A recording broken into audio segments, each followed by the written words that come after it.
राम का धाम के संघर्ष सीरीज के पिछले भाग में आपने राम मंदिर के 500 वर्षों के संघर्ष को देखा।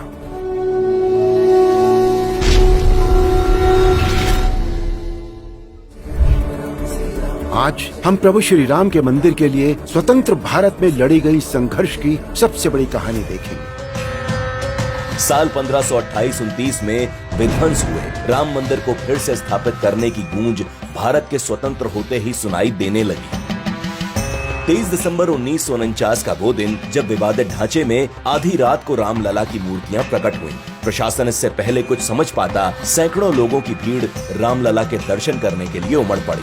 हालांकि तत्कालीन प्रधानमंत्री जवाहरलाल नेहरू ने मूर्तियां हटाने का आदेश जारी किया था, लेकिन उस समय फैजाबाद के तत्कालीन जिला मजिस्ट्रेट के नायर ने कांग्रेस सरकार के इस फैसले को मानने से इनकार कर दिया। नेहरू सरकार के फैसले को न मानने की कीमत के नायर को अपनी नौकरी खोकर चुकानी पड़ी। जहां एक तरफ राम भक्त नागरिक आंदोलन और भक्ति के सहारे राम मंदिर के लिए संघर्ष कर रहे थे, तो वहीं अब यह मामला कोर्ट की चौखट तक भी पहुंच चुका था। इसके बाद 1986 में फैजाबाद कोर्ट ने हिंदुओं को पूजा की इजाजत देते हुए ढांचे से ताला हटाने का आदेश जारी कर दिया।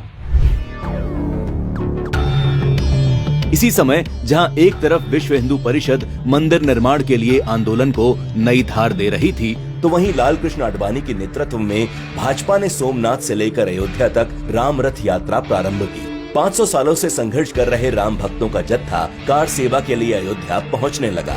इसी दौरान राम का धाम बनाने को आतुर राम भक्तों पर साल 1990 में उत्तर प्रदेश की मुलायम सरकार ने गोली चलाने के आदेश दिए, जिसके बाद सरयू का पानी राम भक्तों के खून से लाल कर दिया गया। इसी पुलिसिया गोलीबारी में कोठारी बंधुओं सहित कई कार सेवकों की निर्मम हत्या कर दी गई।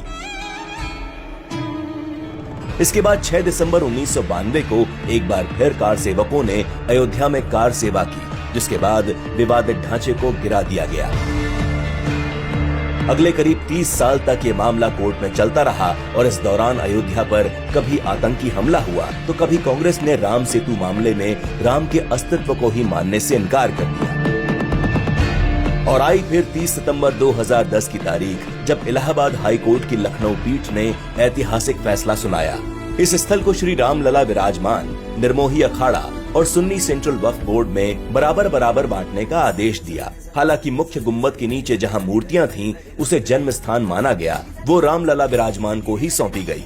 हाई कोर्ट के इस फैसले के बाद अब ये केस सुप्रीम कोर्ट में था। पिछले 500 सालों से राम भक्त कभी शक्ति से, कभी भक्ति से, कभी युक्ति से अपनी लड़ाई लड़ रहे थे, लेकिन अभी भी मंदिर निर्माण का सपना पूरा नहीं हुआ था। अभी तो सुप्रीम कोर्ट में राम मंदिर के लिए अंतिम और सबसे बड़ी लड़ाई लड़नी बाकी थी। राम का धाम के संघर्ष सीरीज के अगले एपिसोड में हम बताएंगे कि न्याय के मंदिर में कैसे लड़ी गई राम के मंदिर की लड़ाई। तब तक के लिए जय श्री राम। राम राम राम बोलो जय